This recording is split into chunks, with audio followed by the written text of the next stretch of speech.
बिस्मिल्लाहिर्रहमानिर्रहीम स्टार्ट करते हैं जहाँ पे आप लोगों ने कल अपना लेक्चर छोड़ा था।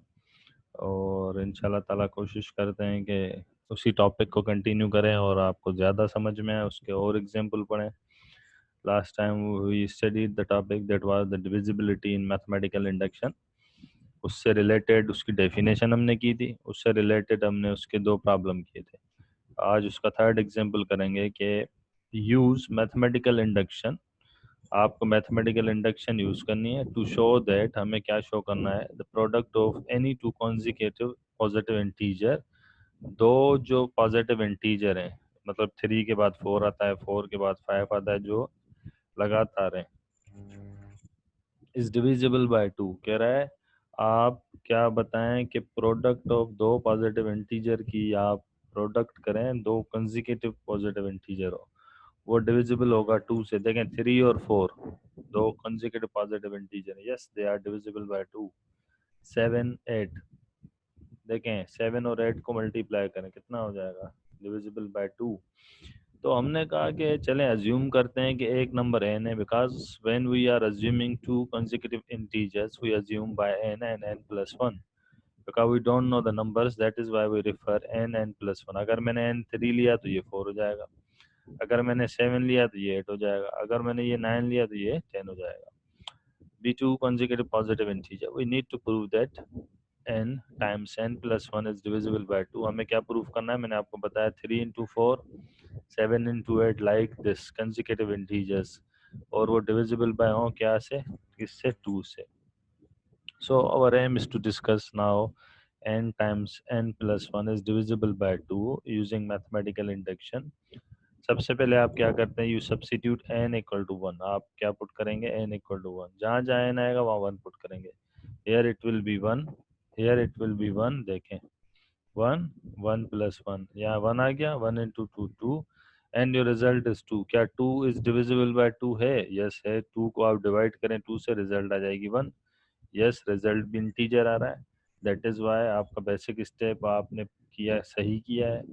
नंबर 2, और आपका जो क्वेश्चन है वो भी सही है। Some time it happens that के रिजल्ट आपके पास डिवाइड नहीं करता है, तो फिर वो चीज़ मैथमेटिकल इंडक्शन से नहीं होती है। Inductive step, suppose that given statement is true for n equal to k. आपको पता है हम फिर क्या कहते हैं, हम कहते हैं अब ये k के लिए ट्रू होगी तो फिर ये लाजमी है कि k प्लस 1 के लिए भी ट्रू हो। तो हमने कहा k के लिए ट्रू होगी तो आप क्या करते हैं, n की जगह k रखते हैं, k plus 1। Here you can see that k plus 1 is divisible by 2 for some k belongs to positive integer. ऐसे k के लिए जो इंटीजर होगा, पॉजिटिव इंटीजर होगा। देखें हमने क्या कहा था, अगर आपका जो ये नंबर है, ठीक है, वो डिविजिबल बाय 2 है, तो यहाँ पे जो रिजल्ट आएगी वो क्या हो जाएगी, इन टर्म्स ऑफ फैक्टर हो जाएगी, मल्टीपल हो जाएगी, फैक्टर हो जाएगी। तो यहाँ पे 2 आना ज़रूरी है, क्योंकि डिविजिबल बाय 2 है। 2 से डिवाइड कर रहे थे हम इसको, तो क्यू आ रहा था। इसका मकसद पता है क्या है, इसका मकसद है कि अगर आप 2 और क्यू को मल्टीप्लाई करें तो यहाँ पे जो रिजल्ट होगी वो यहीं आएगी। जैसे होता है ना 48, 48 को मैं लिख सकता हूँ 2 मल्टीप्लाई 24, क्योंकि 2 का टेबल 24 टाइम लगेगा। अगर यहाँ पे 96 तो आप लिख सकते हैं 2 इंटू 49।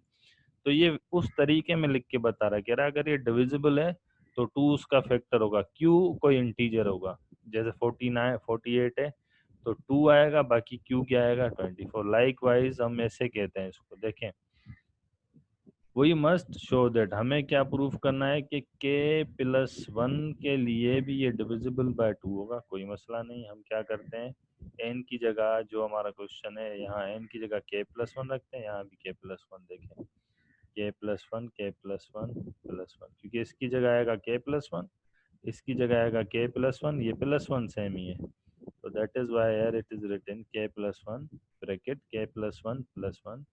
ये भी किससे डिविजिबल होना चाहिए, 2 से। अगर ये डिवाइड 2 से हो रहा है तो hence we conclude that n times n plus 1 is divisible by 2, and hence we conclude that product of any two consecutive and positive integer is divisible by 2। अब इस पे डिपेंड करता है सारा।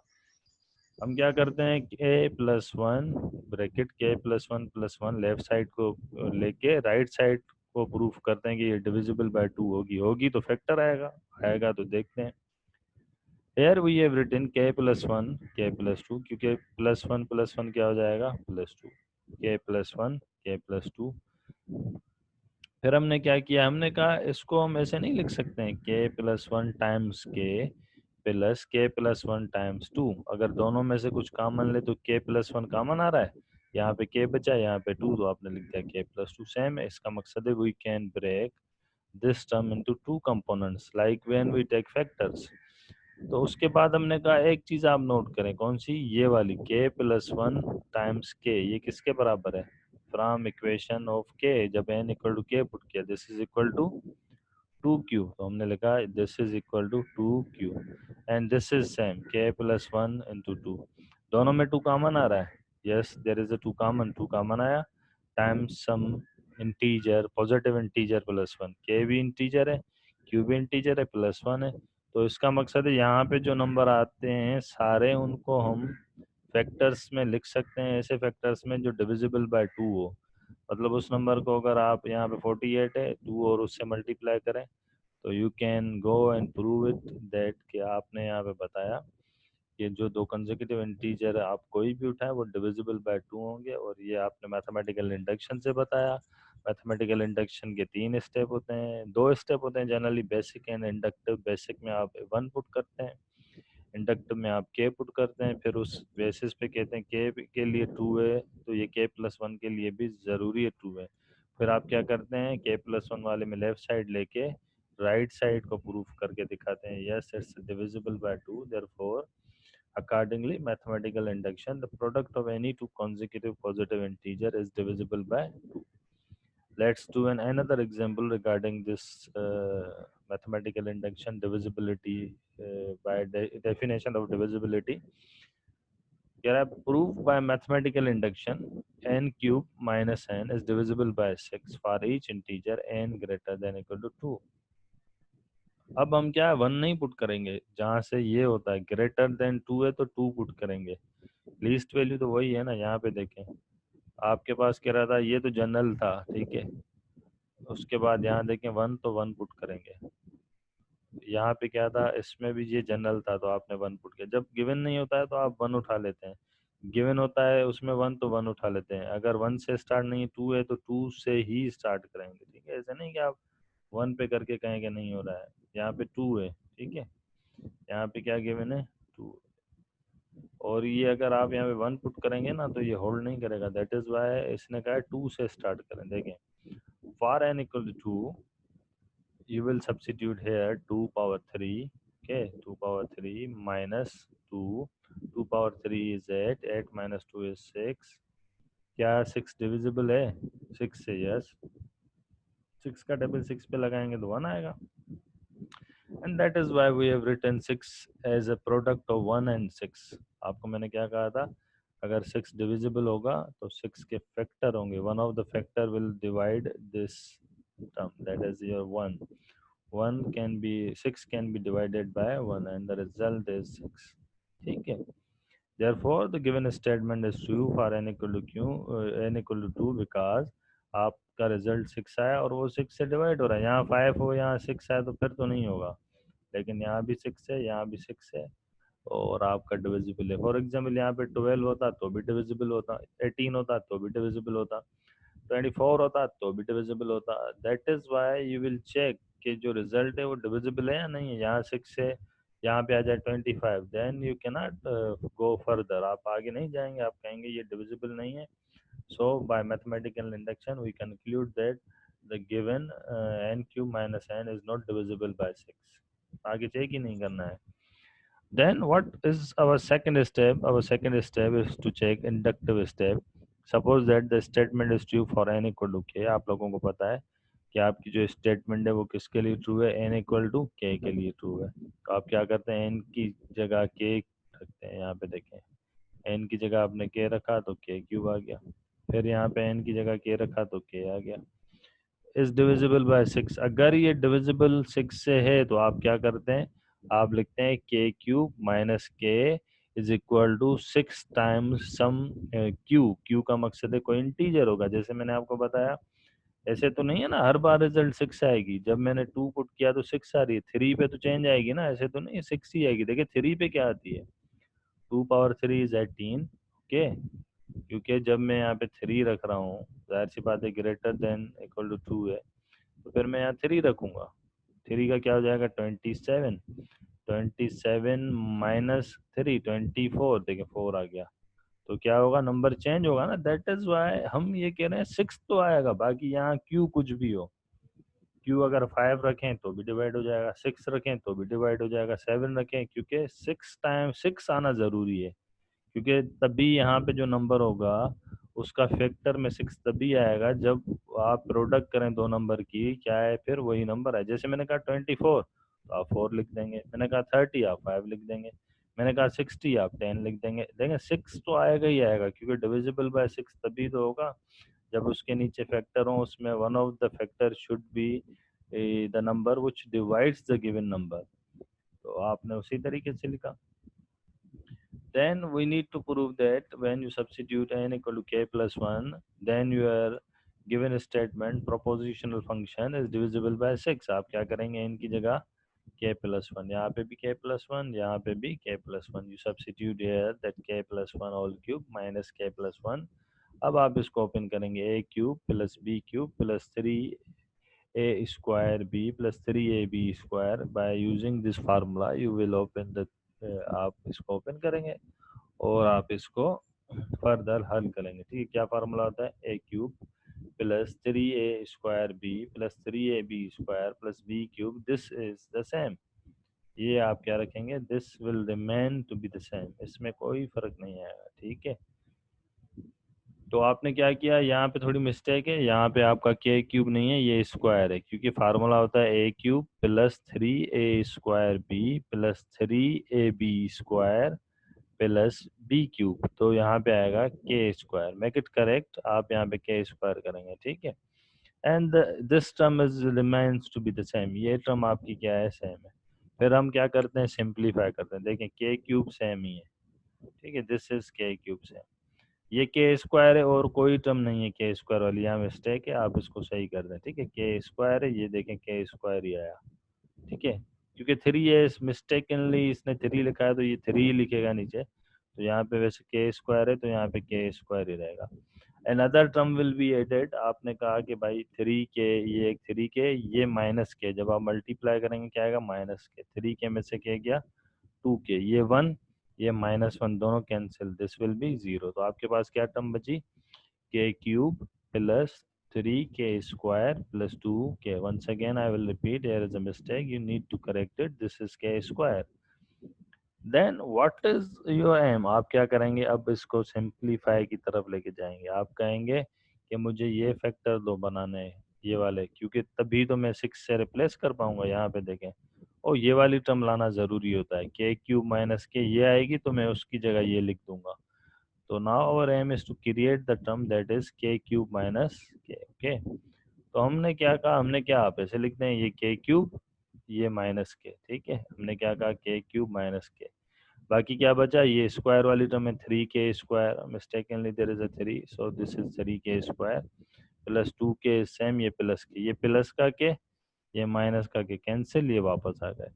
हमने कहा के क्यूब माइनस के किसके बराबर है, मैंने आपको कहा ये टर्म आपको लानी पड़ेगी, this is equal to 6 times q, this is equal to 6 times q. Okay, plus this is the same, ये यहाँ पे क्या है, 3k square plus 3k, 3k आपने कॉमन ले लिया।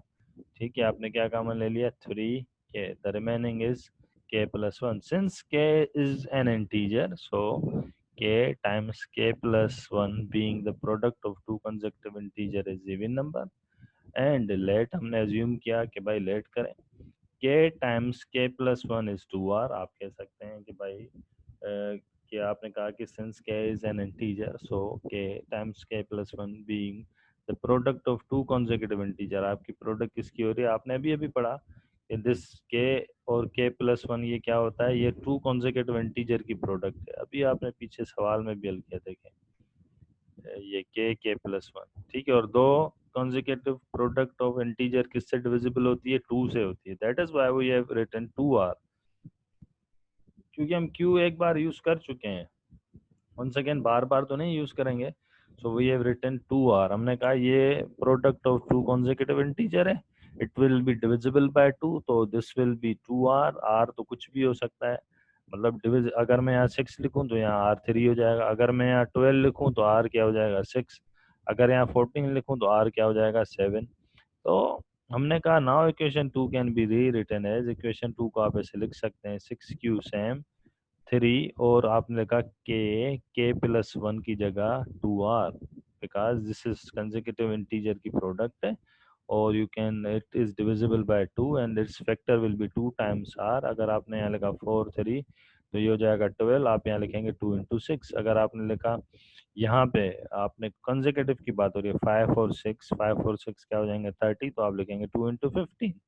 सो you have written there 2r. तो आपने कहा 6q सेम 2 3 जा 6r, और दोनों में 6 कॉमन आ गया, then it will be q plus r. देखें 6 आ गया, इसका मकसद है yes you are given propositional function is divisible by 6, because के जो आपने फाइनल स्टेप बताया उसमें आपके पास क्या हो रहा है, 6 आपके पास कॉमन हो रहा है. This is how you will check the divisibility. आप ऐसे डिविजिबिलिटी को चेक करते हैं. ठीक है, आप क्या करते हैं, दोबारा से मैं थोड़ा इस कल के लेक्चर को, आज के लेक्चर को आप लोगों के लिए रिपीट कर देता हूँ ताकि आप लोगों को और क्लियर हो जाए. देखें, we started yesterday this topic and this is the mathematical induction for divisibility. आप क्या कहते हैं, आप कहते हैं n और d आपके पास इंटीजर्स हैं और d not equal to 0 because n is divided by d when some number is in the fraction in the denominator, that number cannot be 0, that is why you have written d cannot be 0. then n is divisible by 2. आपका जो number n है वो divide d से कब करेगा, जब आपका d divides करे n को, जब वो परफेक्ट डिवाइड करे, where written as d divides n. और उसमें ये कंडीशन हो सकती है n is equal to product of two numbers and one of the number will divide this accurately. ठीक है, जैसे मैंने कहा 6, यहाँ 2 3 आ सकता है, मैंने कहा 30. ठीक है, मैंने क्या कहा 30, तो आप उसको भी डिवाइड करके चेक कर सकते हैं. ठीक है, लाइक आपने 36 का 42, one of the number should divide the number. And we say here that n is multiple of d. हम कहते हैं n जो आएगा वो मल्टीपल होगा किसका, d का. आप कह सकते हैं अगर n यहाँ पे 30 है तो यहाँ सब नंबर होगा वो मल्टीपल हो जाएगा d का. ठीक है, and d is a divisor of n. d आपका जो होगा n को डिवाइड करेगा. ठीक है, d is a factor of n. d आपका फैक्टर भी होता है. हमने कहा thus d divides n, there exists an integer k such that n equal to d dot k. तो आप किसी भी नंबर n को आप प्रोडक्ट ऑफ दो नंबर में लिख सकते हैं where d and k are integer and you take various examples. आपने कहा क्वेश्चन नंबर 1 था n cube minus n is divisible by 3. तो आपने क्या कहा कि भाई सबसे पहले 1 पुट करें, 1 पे चेक किया, फिर आपने कहा कि k पुट करें, k की जगह आपने रखा k cube minus k n की जगह.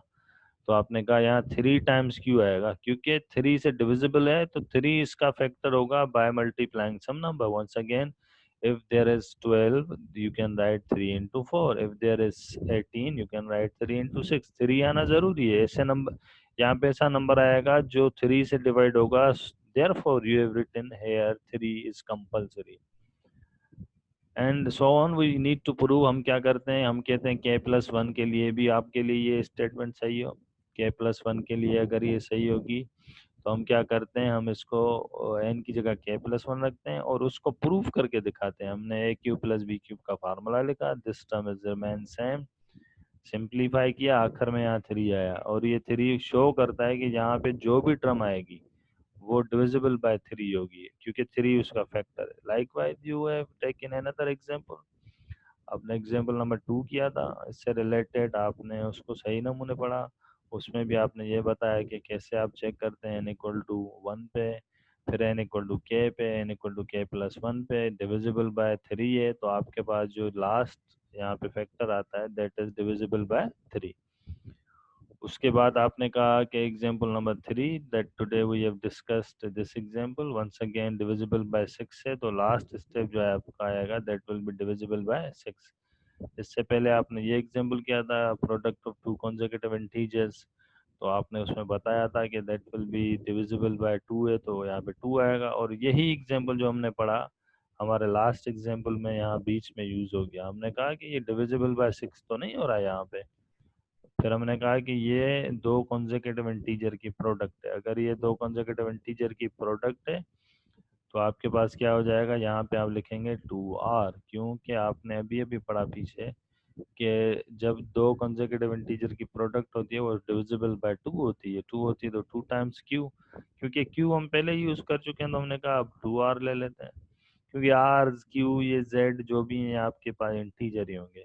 तो आपने कहा 6 यहाँ पे कॉमन है, 6 कॉमन आ गया, then you are now sure, pretty sure that कि आपका जो भी यहाँ पे नंबर होगा वो 6 से डिविजिबल होगा। यू कैन चेक, क्योंकि मैंने आपको बताया था नंबर इनफाइनाइट होते हैं, आप सब तो नहीं नंबर चेक करेंगे। तो हम क्या करते हैं, using mathematical induction we check at n equal to k, हम k पे चेक करते हैं, फिर हम किस पे चेक करते हैं, n इक्वल टू के प्लस 1 पे चेक करते हैं, और फिर उसके बाद मतलब उस 3 स्टेप्स की मदद से जो जनरली 2 होते हैं, पहले आप 1 पे चेक करते हैं, फिर k पे चेक करते हैं, और फिर आप k प्लस 1 पे चेक करके आप ये बताते हैं कि दिस इज़ ट्रू, क्योंकि अदरवाइज तो आपको सारे नंबर चेक करने पड़ेंगे, और सारे नंबर में कहीं ना कहीं अगर कहीं पर भी गलती हुई तो आप उसको जज करना बहुत मुश्किल होता है। क्या पता वो गलती 100 पे जाके निकले, n इक्वल टू 100, अब आप 100 तक पुट करने में ही आपको बहुत टाइम लगेगा।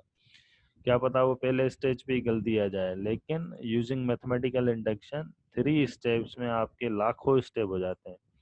कहीं पर भी गलती हुई आपको वो गलती नज़र आ जाएगी एकदम। But you have to apply these 3 steps in order to check the divisibility. And here our aim is to discuss the another topic, that is inequality. यहाँ पे mathematical induction में आपका एक और भी topic है, that is inequality. I hope that today we have discussed the divisibility, and inshallah ta'ala we will continue our next lecture, and we will discuss the inequality. And there are few examples which are to be discussed in inequality in terms of mathematical induction. There are 4 examples. Example number 1, this is example number 1 for you. This is example number 2 for you. This is example number 3. Okay. This is example number 3 for you. This is example number 4. These examples are to be discussed in our next class. I hope that everyone has some clear idea about the topic, and further you have to take the slides and read them carefully. If there is any mistake, you can ask me. If there is any question, you can ask me. Today, that is it for today. I hope that you all have clear some related mathematical induction assumptions what we are trying to achieve. अब किसी को जो भी question पूछना है, he can ask the question. That is it for today. Thank you.